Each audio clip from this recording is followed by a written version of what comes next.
Akkam jirtu kabajamoota fi jaalatamtoota hordoftoota biiftuu Oroo bakkuma jirtanitti nageenyi keenya kan kabajaatiif kan jaalalaa isin haga isin jenne ta'an sun oduu sa'a kana qabannee dhiyaannee jirra hanga sagantaa kanaatti wajji turaana affeerraa kenna kun biiftuu Oroodha keessan jajjabeeffadha laayik sheer godhuu hin dagatina kallattii mangara mata duree oduu amma qabadhetti yeroo dabru oduun jalqaba.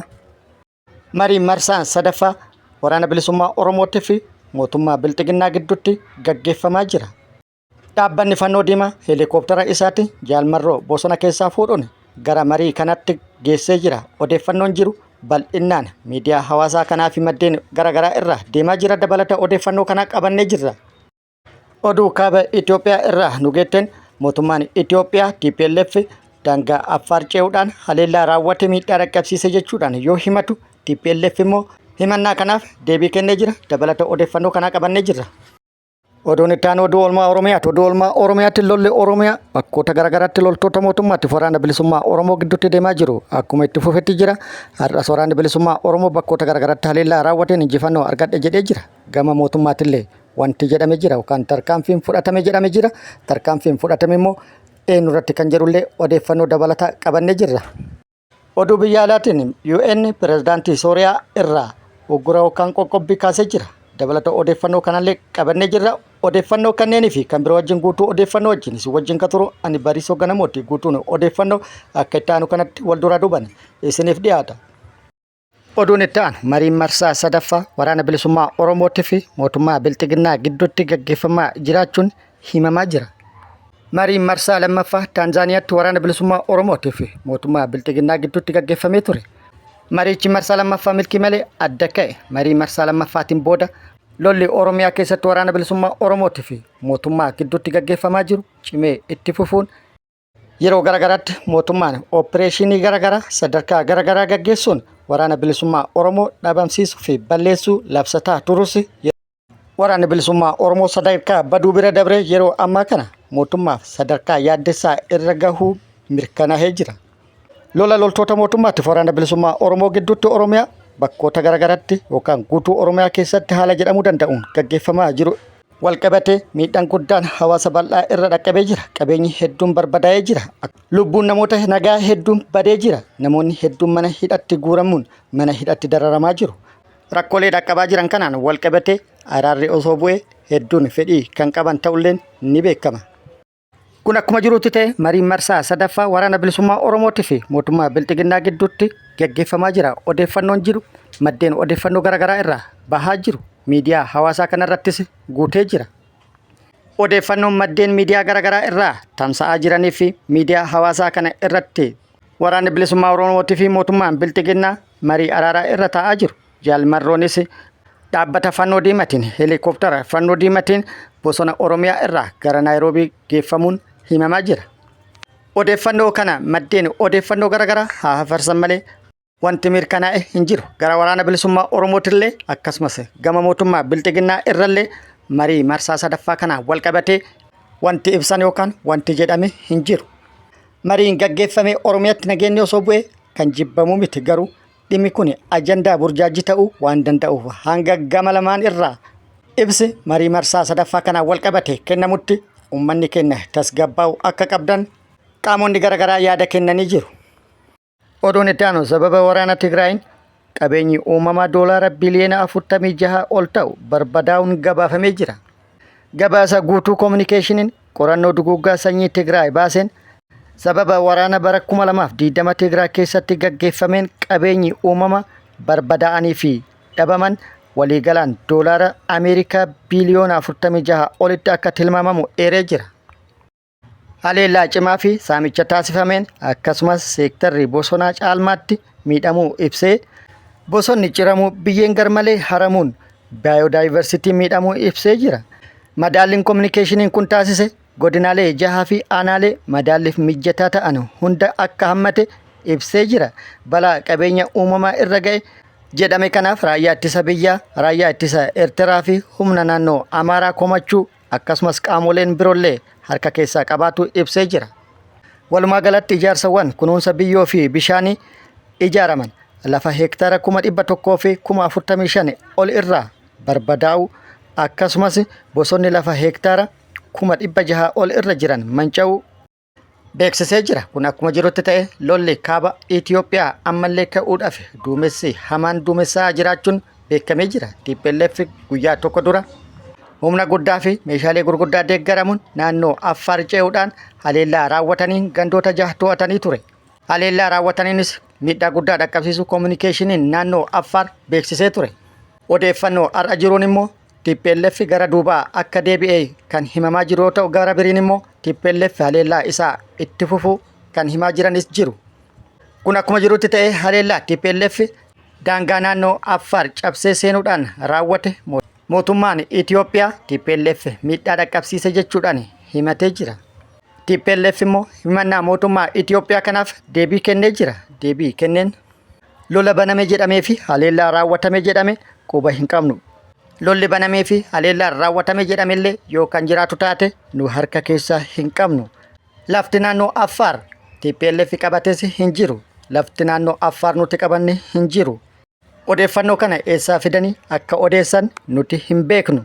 Nuti ammallee waliigalteen Piriitooriyaa akka hojiirra oolu gaafataa jirra jedhanii jiru.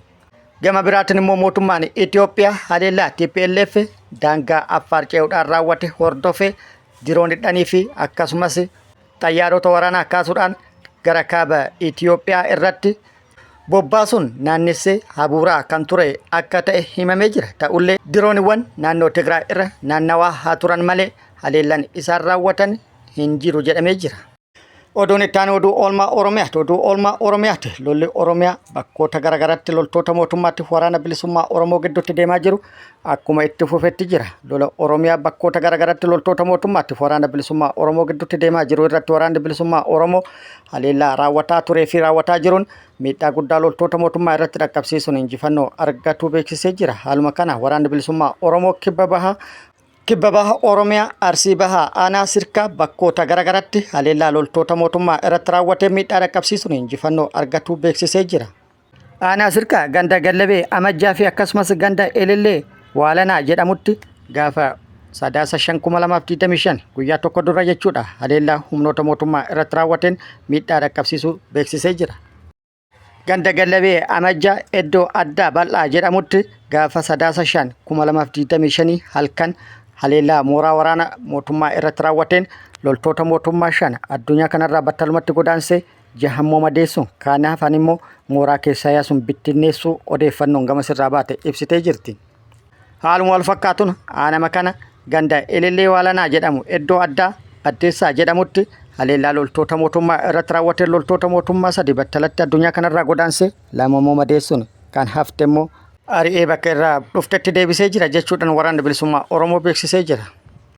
Aanaa Sirkaa gandoota lolli itti gaggeeffame kanaan wal qabatee gama mootummaatti odeeffannoon jiru maali jennee argachuuf yaallee turre odeeffannoo argachuu hin dandeenye yookaan immoo wanti jedhame hin jiru yookaan jedhamu taate yeroo itti aanutti qabannee kan dhufnu ta'a.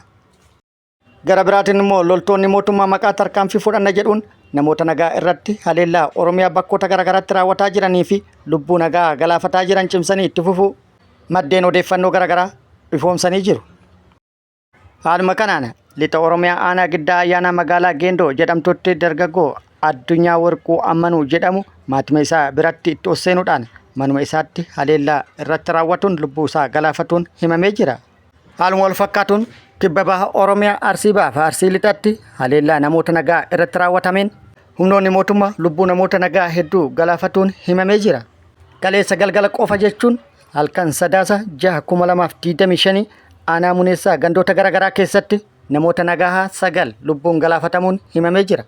Haaluma wal fakkaatuun Arsii lixaa aanaa Heebana Arsiitti halkan edaa qofa humnoonni mootummaa haleellaa namoota nagaa irratti raawwataniin namoota nagaa 3 lubbuu galaafatuun himamee jira. Haleellaa kana kan raawwatan namoonni kunneen badii qabaasanii osoo hin taane namoota ittiin sodaachisuuf yookaan uummata ittiin sodaachisuuf kan raawwatame jedhamee jira.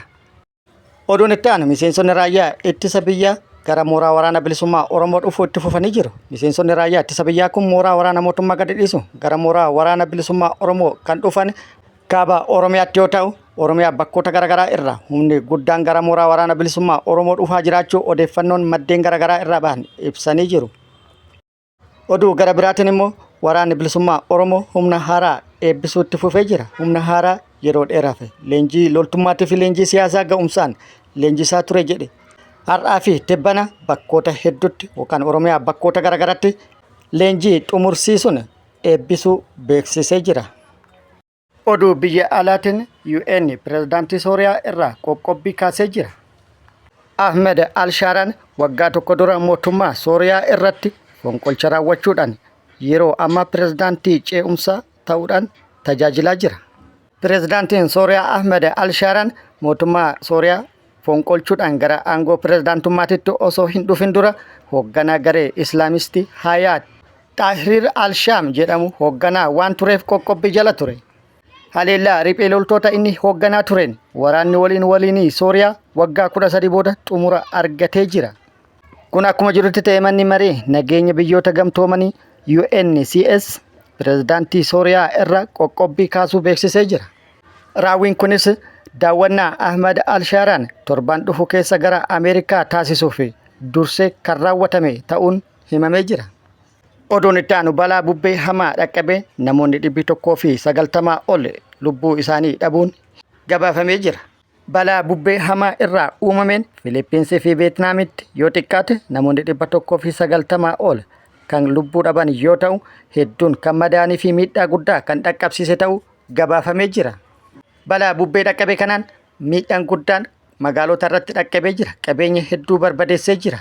Namoota hedduu lubbuu galaafatuun cinattis namoota hedduu irratti miidhaa dhaqqabsiisuun gabaafamee jira. Balaan bubbee kun kan dhaqqabe guyyaa mar'aa yoo ta'u bubbeen kun Filiippiinsii fi Veetnaamitti erga balaa guddaa dhaqqabsiisee booda gara Kaamboodiyaatti qajeele jedhamee jira. Bubbeen kun sa'a tokko keessatti kiiloomeetira 149 imala jedhamee jira. Bubbeen kun magaalota giddugala Veetnaam jiran akkaan mancaasulleen gabaafamee jira. Bubbeen kun akkaan cimaa ta'uu irraa kan ka'e mukkeen hundeedhaan buqqisee baaxii manaa fudhatee manneen hedduu jiisee miidhaa guddaa kan dhaqqabsiise yoo ta'u uummanni 10,000 lakkaa'amu manneen barnootaa keessa kan qubatee fi humni waraana biyyatti uummata manneen barnootaa keessa qubate kana gargaaruuf bobba'ee jedhamee jira. Kabajamoota fi jaalatamtoota hordoftoota biiftuu Oromoo oduun ammaaf qabadhe kan hanga ammaa kana guutuu oduu wajjin isin wajjin kan ture ani Bariisoo Ganamooti. Hanga yerootti aanutti deebinee wal agarrutti nageenyi Rabbii isiniif haa baay'atu. Nagatti nu turaan immoo hawwii kenna. Nagatti nu tura.